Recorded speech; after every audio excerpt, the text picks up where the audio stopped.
Assalamualaikum warahmatullahi wabarakatuh. Bagaimana kabar kalian semuanya? Semoga selalu dalam keadaan sehat ya. Amin.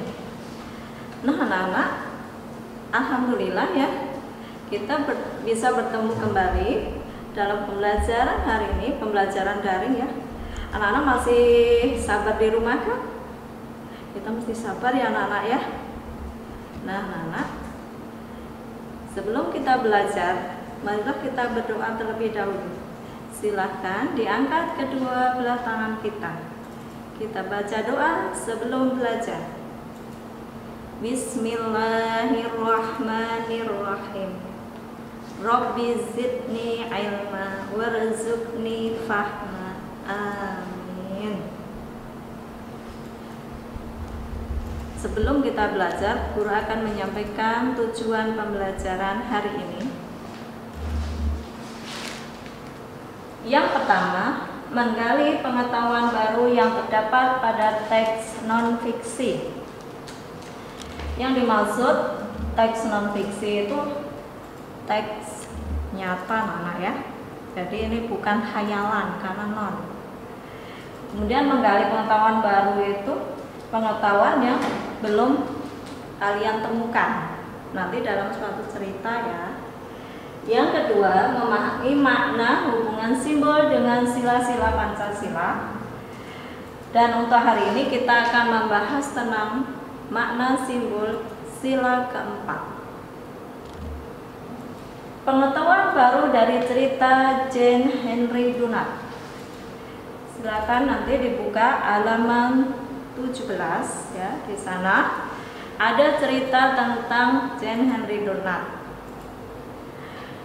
Kita akan menemukan pengetahuan baru dari cerita tersebut. Sebagai contoh di sini Bu Guru temukan dua pengetahuan baru yang kalian belum pernah dengar. Yang pertama adalah tentang peralatan medis. Pengertian dari peralatan medis ini anak-anak kalian bisa cari dari Google ataupun bisa kalian cari dari Kamus Bahasa Indonesia ya. Di sini Bu Guru cari yaitu pengertiannya peralatan yang digunakan untuk tujuan medis seperti merawat pasien. Yang kedua tentang organisasi. Artinya kelompok orang dalam suatu wadah dengan tujuan sama. Wadah ini bukan seperti baskom ya tentunya, tapi sebagai tempat sekelompok orang seperti sekolahan, itu berarti organisasi sekolah seperti itu, atau kepramukaan dan seterusnya. Nah anak-anak, kalian nanti dapat mencari lagi dari cerita tersebut. Kira-kira pengetahuan apa yang belum pernah kalian jumpai? Itu kalian nanti bisa garis bawahi atau ditulis kemudian dicari artinya dari kamus ya, Kamus Bahasa Indonesia tentunya. Kemudian tugas untuk kalian nanti bisa menjawab pertanyaan dari cerita Henry Dunant. Henry Dunant di sini merupakan Bapak Palang Merah dunia namanya ya.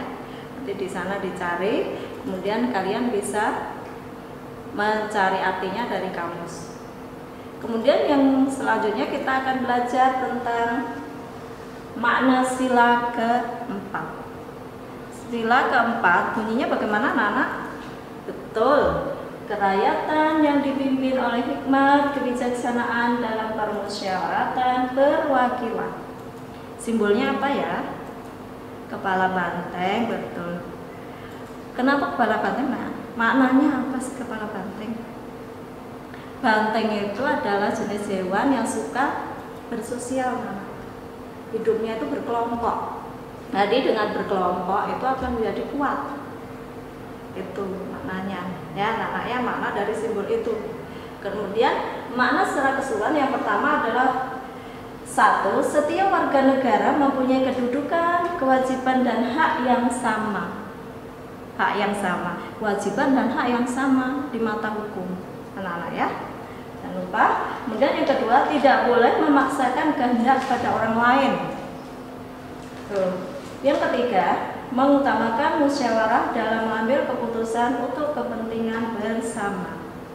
Yang keempat, musyawarah untuk mencapai mufakat diliputi semangat kekeluargaan. Anak-anak, sikap dari sila keempat ini dapat kalian lakukan dalam kehidupan sehari-hari. Seperti contohnya saat kalian musyawarah pemilihan ketua kelas. Dalam pemilihan ketua kelas itu biasanya terdiri dari beberapa kandidat ya anak-anak yang kalian pilih, mungkin ada 2, ada 3, dan 4 dan seterusnya. Dari kedua kandidat tadi dipilih oleh teman-teman kalian. Dalam memilih itu tentunya ada yang menang, ada yang kalah. Dan yang kalah tidak boleh memaksakan atau tidak mau menerima kekalahannya. Atau bahkan kalau dalam musyawarah kalian nggak boleh banyak memaksakan temannya, kamu harus ikut sama saya, kamu harus setuju kan ini pendapat saya yang paling benar, itu seperti itu nggak boleh ya anak ya. Itu namanya memaksakan kehendak. Seperti terdapat dalam buku kalian itu ada 2 contoh. Yang satu menganggap bahwa pendapatnya yang paling tepat, itu namanya melanggar sila keempat. Itu. Dan yang kedua musyawarah mufakat. Artinya di sana adalah dalam hasil musyawarah itu keputusannya merupakan mufakat, persetujuan dari semua anggota. Nggak boleh hanya 1 orang. Ya, itu namanya musyawarah berdasarkan mufakat dan sesuai dengan sila keempat. Sudah jelas semuanya, Rana? Bagus.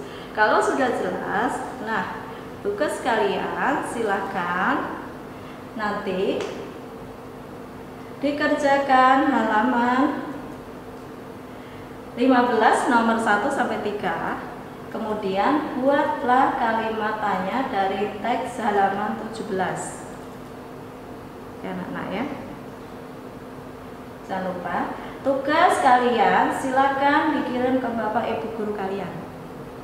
Karena tugas membuat kalimat tanya udah pernah, jadi yang tugas membuat kalimat tanya silakan nanti diganti dengan mencari